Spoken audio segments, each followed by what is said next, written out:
bienvenidos a nuestra clase de diseño, proyecto y presupuesto. Quien les habla, ingeniera Antonia Samaniego Acuña, pero me pueden decir profe Anto. No hace falta tantas formalidades conmigo. En fin, ¿qué vamos a hacer en esta materia? Bueno, primero que nada vamos a aprender a hacer un proyecto de acuerdo a todas las normas y leyes y reglamentos que tenemos en nuestro país, por las que nosotros tenemos que regirnos. ¿Para qué? Para que nuestra instalación sea segura, confiable, eficiente y segura, porque eso es lo más importante, ¿verdad? Proteger la vida de los seres humanos y de nuestros equipos, en especial de nuestros electrodomésticos, que cuestan muy caro, ¿verdad? Bueno, entonces vamos a empezar. Proyecto de instalaciones eléctricas. Este es el inicio de toda instalación. O sea, por acá es donde todo debería de empezar, por un proyecto.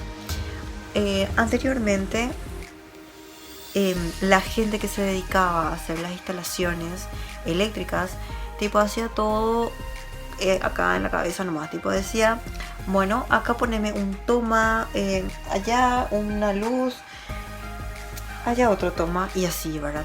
Y después sumaba así más o menos y ponerle una llave, un corte de 3x80 ahí, y el cable, y no sé, ponerle un poco de 70 milímetros por ahí, y el neutro ponerle 50 nomás, porque por el neutro cuando pasa luego corriente y así, ¿verdad? Y eso ya no es más aplicable ahora, porque la cantidad de carga y así hablando en volumen y en el tipo de carga de ahora, 2020, es demasiado diferente con lo que era así años y años atrás, ¿verdad? Entonces, anteriormente la mayoría tenía que regirse. Espera que voy a poner mi cabello acá porque me molesta. Anteriormente, todo profesional electricista tenía que regirse por el reglamento de instalaciones eléctricas de baja tensión de la ANDE, y eso era en 1993. Imagínense que yo soy de 1993, o sea, hace 27 años que tiene esa norma, ¿verdad? 27 años atrás, el mecanismo inclusive de cómo se enciende una luz era muy diferente a lo que es ahora. Entonces muchísimas cosas cambiaron y ahora existe una norma nueva que hace un complemento o que actualiza ciertos puntos. Entonces eso es lo que vamos a ver en este video. Entonces, ¿qué dice el reglamento de instalaciones eléctricas de baja tensión de la ANDE con respecto a lo que es un proyecto de instalación eléctrica? Dice acá en nuestro PowerPoint acá: el proyecto de instalaciones eléctricas nuevas, modificación y o ampliación de instalaciones existentes deberá proveer todas las aclaraciones necesarias. O sea, todo yo tengo que plasmar en un papel, porque las palabras se las lleva el viento. Para un perfecto conocimiento de las instalaciones que se pretenden ejecutar, tales como planta ubicación, planta general, plantas parciales, y si fuera necesario también cortes, perfiles, fachada, diseño, detalles, conforme a la magnitud y naturaleza de la instalación. Entonces, nosotros, profesionales electricistas, debemos trabajar en conjunto con el arquitecto o con el ingeniero civil que está diseñando la estructura de la construcción. Entonces, profe, ¿y qué es lo que tiene que tener un proyecto? Porque yo nunca vi un proyecto eléctrico, ¿verdad? Bueno, entonces nuestro reglamento nos dice qué es lo que mínimamente tiene que tenerlo, así lo básico como para que sea así un proyecto como la gente. Entonces, primero, localización de todos los puntos de consumo de energía eléctrica con la indicación de la correspondiente carga nominal, su punto de mando y control, y protección y circuitos a los que se hayan conectado. Entonces, todas las cargas eléctricas. Segundo, localización de la entrada de medidores, tableros principales y seccionales. Tercero, diagrama unifilar discriminándolos diversos circuitos, número y sección de los conductores con dimensionamiento de los tubos, el famoso caño curvado ese negro, ¿verdad? Y pueden haber otro tipo de material, ¿verdad? Y caja sobre el trazado físico de la instalación. Cuarto, esquema unifilar del tablero esquema unifilar del tablero principal y seccionales con la indicación de los elementos de maniobra y protección. Carga total por tablero seccional. Carga simultánea probable, que es utilizando el factor de demanda. Y después dice carga tablero por... Ya me perdí, güey. Y carga simultánea sobre el mismo a criterio del proyectista. 5. Detalle de las cargas por circuito sobre cada tablero con la indicación de la naturaleza de la carga y su valor en vatios o kilovatios y su distribución por fases para el equilibrio correspondiente. Esto es el cuadro de cargas que tiene que estar equilibrado, enumerado y etiquetado. Indicación de la acometida, ese sería el 6. Indicación de la acometida, longitud y sección subterránea o área medida desde la columna del poste de la red de distribución más próxima a la entrada prevista o del cable subterráneo de distribución más próximo según corresponda a criterio del proyectista. 7. No tengo más dedos. 7. Comprobación de que la potencia eléctrica reservada para iluminación cumple con lo prescripto en el anexo número 5. Y por último, el número 8, una breve memoria descriptiva de las instalaciones con explicaciones relativas al uso, reservas, características del material a emplear, tanto de los casos comunes como de las instalaciones especiales, suficientes para la clara comprensión del proyecto.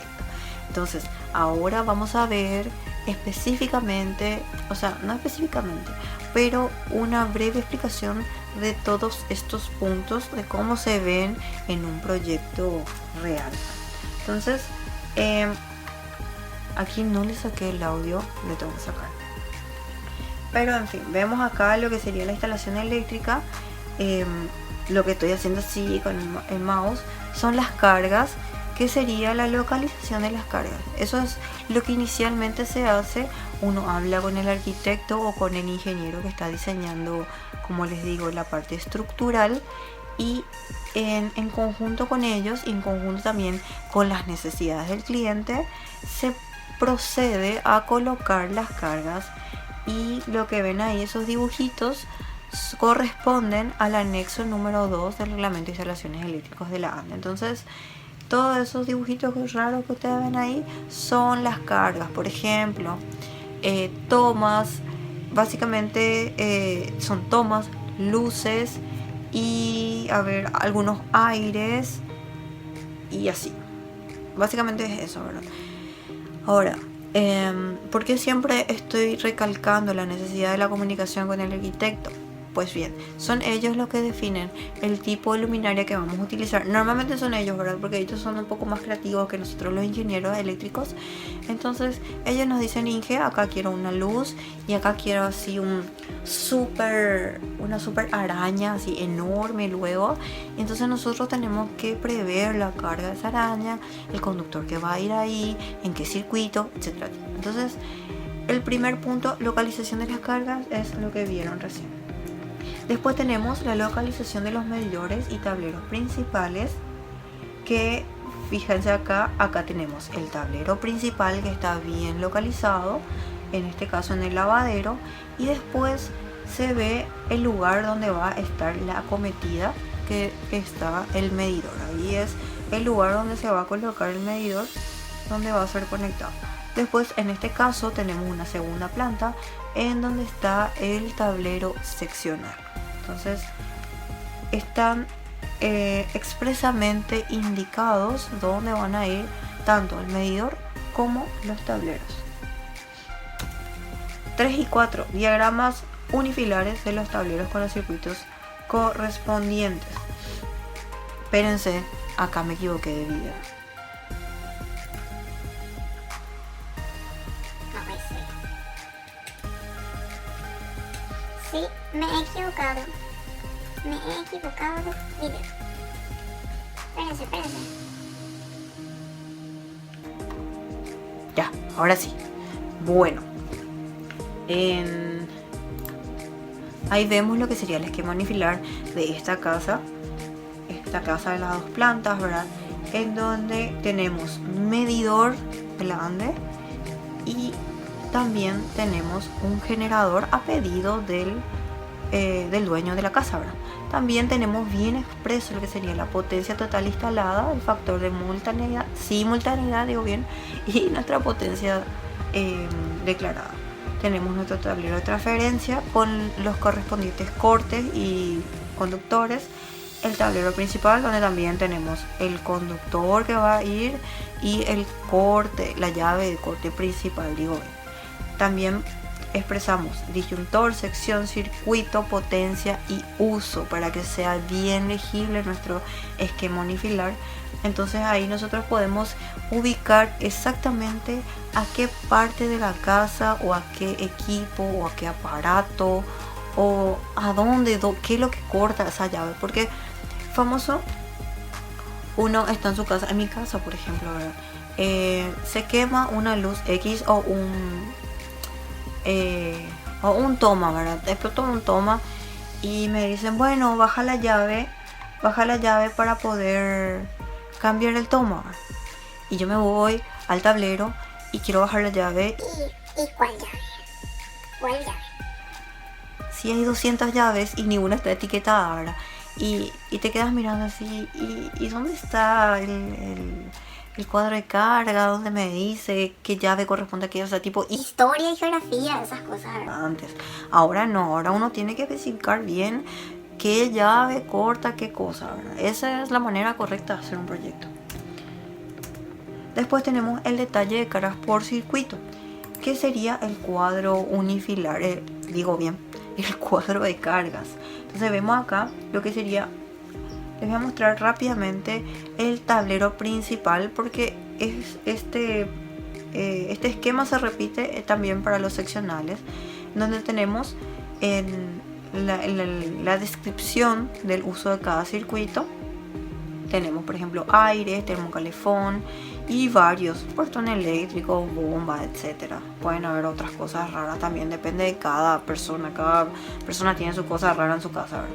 Está bien equilibrado, no bien equilibrado, pero está equilibrado así más o menos. No, imposible que sea exacto el equilibrio.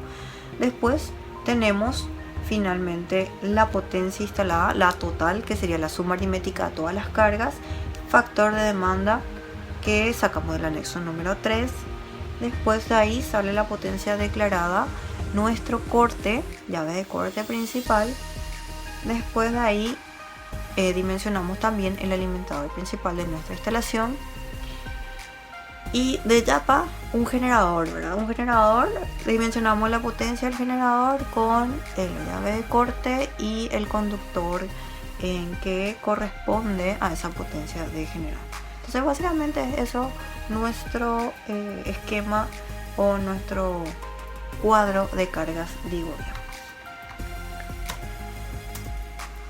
Después dice, este punto número 7 está un poco desactualizado o yo lo tomaría de otra forma, ¿verdad? Dice comprobación de la potencia lumínica reservada del anexo 5 y yo les puse aquí lo que sería el anexo 5 de cuántos vatios por metro cuadrado yo tengo que considerar como reserva de potencia lumínica, ¿verdad?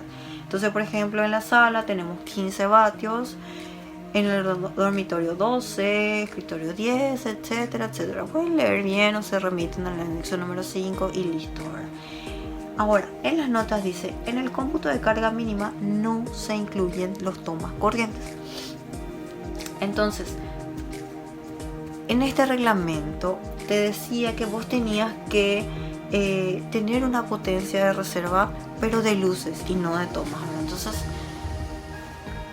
me pongo a pensar yo, pero ¿cómo luces nomás, ¿verdad? Toma también tiene que ser de repente no es suficiente la cantidad de tomas que me puso mi electricista, yo quiero más, ¿verdad? O necesito realmente más. Y si yo tomaba este reglamento, yo no iba a poder reservar o no iba a tener una potencia de reserva. Después dice 2. A los efectos de la carga mínima no se considera la técnica de la iluminación prevista. Es decir, en esta consideración que se toma en el anexo 5, no importa si tu luz es un foco de 60 watts, de 60 vatios, digo bien porque me van a sacar la cabeza, de 60 vatios o de 250 vatios. O sea, si a vos se te antojó poner un alumbrado público en tu patio, acá decía 15 vatios por metro cuadrado, ya fuiste, ¿verdad? Entonces tampoco tenía en consideración eso. Y el punto número 3 dice: para locales donde se realicen tareas visuales similares a las mencionadas en el cuadro presente, utilizar por analogía los valores indicados. Entonces básicamente es muy vaga o muy pobre lo que te recomienda acá tomar como reserva. Entonces, ¿qué es lo que yo les recomiendo? Pasa mi experiencia, ¿verdad? Es que tomen cierta cantidad de circuitos de acuerdo a la magnitud de su instalación. Normalmente se deja, o yo como proyectista ahora dejo 2 circuitos de repente 1000 watts cada uno, 1000 vatios digo bien, o puede ser uno de 2200, ¿verdad? Depende mucho de cada proyectista eso, en donde yo puedo poner la cantidad de luces y tomas que entren de acuerdo a eso, ¿verdad? Entonces yo recomendaría que dejen un circuito de luces de 1000 vatios para el conteo, para el cómputo, y un circuito de 1000 vatios para tomas también, teniendo en cuenta el cómputo. Después, la memoria descriptiva. Esto ya es lo último, ¿verdad? La memoria descriptiva, como vieron acá, les muestro así un ejemplo rápido de lo que estuvimos preparando para una empresa. Bueno, como les iba diciendo, Espérame que está medio inclinado. Ahí está. Bueno, tenemos la memoria descriptiva, en donde este sería un ejemplo, pero esto no es así la ley, ¿verdad? Esto no es un formato que deban cumplir así tal cual está, sino que es un formato que la empresa que me contrató a mí como proyectista me sugirió porque ya tenían, y yo simplemente lo que hice fue ponerle un poquito más chorrito, ponerle cierto colorcito y nada más, ¿verdad? Y adecuar el texto a lo que sería las características de la obra. Entonces, esta memoria descriptiva cumple con los requisitos mínimos que pide el reglamento, en donde comenta la calidad de los productos que se van a utilizar, en donde estoy repitiendo mucho eso. podemos encontrar también aquí cómo va a ser el suministro de energía eléctrica, cómo va a ser el suministro de emergencia, qué tipo de marcas se recomiendan que se utilizan en la obra, ¿verdad? Porque hay marcas y marcas, ¿verdad? Entonces, esta empresa tiene su memoria descriptiva o especificaciones técnicas, como le quieran llamar, con este formato. Entonces se explica o se expresa a grandes rasgos las características de cada cosa. Entonces, ¿qué normas? Acá vamos a lo importante. ¿Qué normas regulan los proyectos eléctricos en baja tensión? Entonces, ustedes como profesionales conocen qué normas, bajo qué reglamentos estamos nosotros supeditados como profesionales del sector eléctrico para ejecutar y para proyectar o para pensar en hacer alguna instalación eléctrica. Entonces tenemos lo que sería el reglamento de instalaciones eléctricas de baja tensión de la ANDE y la norma paraguaya NP2 02813 de instalaciones eléctricas de baja tensión de la INT. Esta es la norma que está actualizando ciertos conceptos del reglamento de la ANDE. Eso no quiere decir que el reglamento del ANDE no se deba cumplir, sino que esto hace un complemento a ciertos puntos que no se tuvieron en cuenta hace 27 años atrás. Entonces, ¿por qué debo manejar ambos documentos a la hora de registrar? ¿Por qué yo tengo que saber los dos? ¿Por qué no sé uno nomás? ¿O por qué no me aprendo uno nomás? Pues con el fin de garantizar la seguridad de las personas y animales, el funcionamiento adecuado de las instalaciones y por supuesto la conservación de los bienes, porque a nadie le gusta que se le quemen los electrodomésticos. Entonces, ¿cuáles son las principales? O sea, ¿cuál es la diferencia? ¿Por qué nació la norma INTN?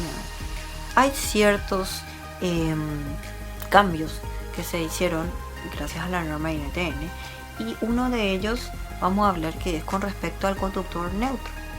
Entonces, antes, hace 27 años atrás, la ANDE permitía que el conductor neutro sea común a más de un circuito. Es decir, yo podía tener un cable neutro y eso ir derivando a todos los circuitos. Yo tenía 30 circuitos, 30 derivaciones iba a tener, ¿verdad? También permitía que la sección del conductor neutro pueda ser 50% menor que la sección de la fase. Es decir, si yo tenía un conductor de 50 milímetros cuadrados, en teoría, según el reglamento, yo podía utilizar para mi neutro 25 milímetros cuadrados nada más, ¿verdad? Pero, ¿qué pasa ahora? O sea, pero si el conductor neutro no debería conducir corriente. Pero ahora con el tema de todas las cargas electrónicas que nosotros tenemos, porque ahora ya todo más electrónico que eléctrico, cambiaron mucho el tema del comportamiento de la carga. Ya no es más lineal, sino es así todo un zarambí y tenemos armónico y todo así un problemón que viene a través de la tecnología, ¿verdad?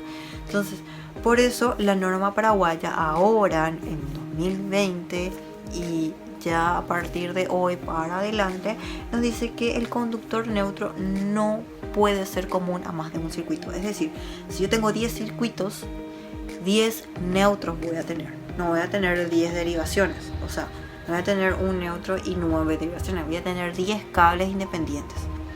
Y la sección del conductor neutro debe ser igual que la sección del conductor de fase. Es decir, si yo tengo 50 milímetros cuadrados en mis fases, mi neutro tiene que ser de 50 también.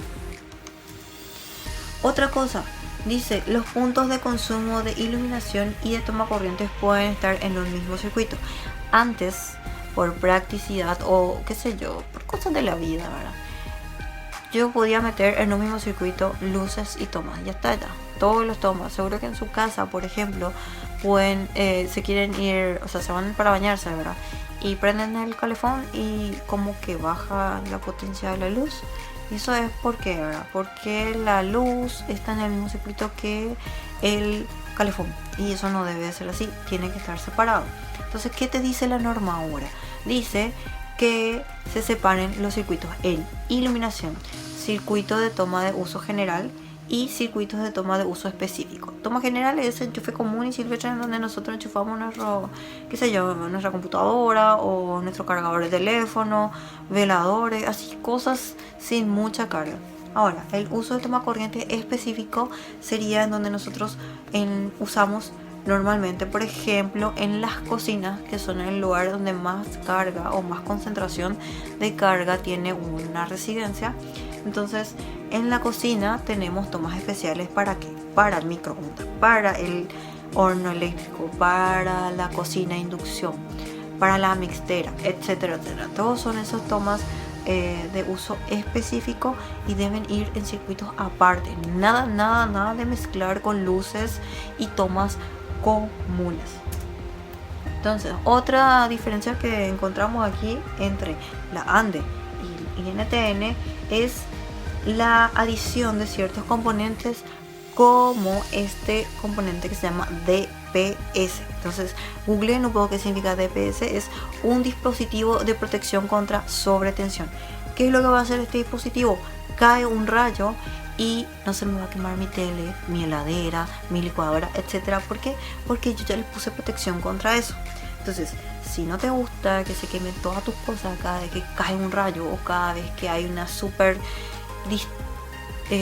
hay un súper disturbio de la tensión de la ande, ponele eso a tu instalación eléctrica, pero obviamente asesorate antes por un profesional calificado para poder saber cómo instalar y qué cosas, qué características debe tener tu DPS. También se añade el uso del disyuntor diferencial, que ya es obligatorio a partir de esta norma. Antes ni se contaba con este elemento. Y también que dice nuestra nueva norma que todos los circuitos, sin excepción alguna, debe contar con un conductor de tierra. Entonces, en vez de tener solamente fase y neutro, ahora vamos a tener fase, neutro y tierra. 3 conductores por circuito indiscutiblemente. Y la otra diferencia, lo que vemos en estos esquemas unifilares, es que antes era así, carga y listo, terminó el asunto ahí. Ahora no, ahora tenemos iluminación, tomas de uso común, tomas de uso general, etcétera, etcétera. Por último tenemos aquí esta residencia, digo bien así, es un poco feita, ¿verdad? Pero bueno, tenemos la residencia con su esquema unifilar y vemos que está localizado el medidor, de ahí es donde parte mi circuito, mi puesta a tierra, sistema de puesta a tierra y el tablero general. Es como se va haciendo la analogía de donde básicamente está lo que hacemos nosotros en dibujito en la realidad. Entonces nos vemos en una próxima misión. Espero que le haya gustado este video. Coméntenme si de por ahí se les antoja comentar este video, si les gustó, qué les pareció, si me faltó decir algo. Obviamente vamos a ir añadiendo más y más conceptos nuevos sobre instalaciones eléctricas en baja tensión. Vamos a hablar mucho sobre la norma INTN y espero que les haya servido realmente. No se olviden de darle me gusta, ahora ya voy a aparecer youtuber.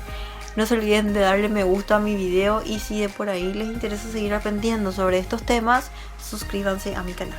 Nos vemos en una próxima misión. Chao, chao.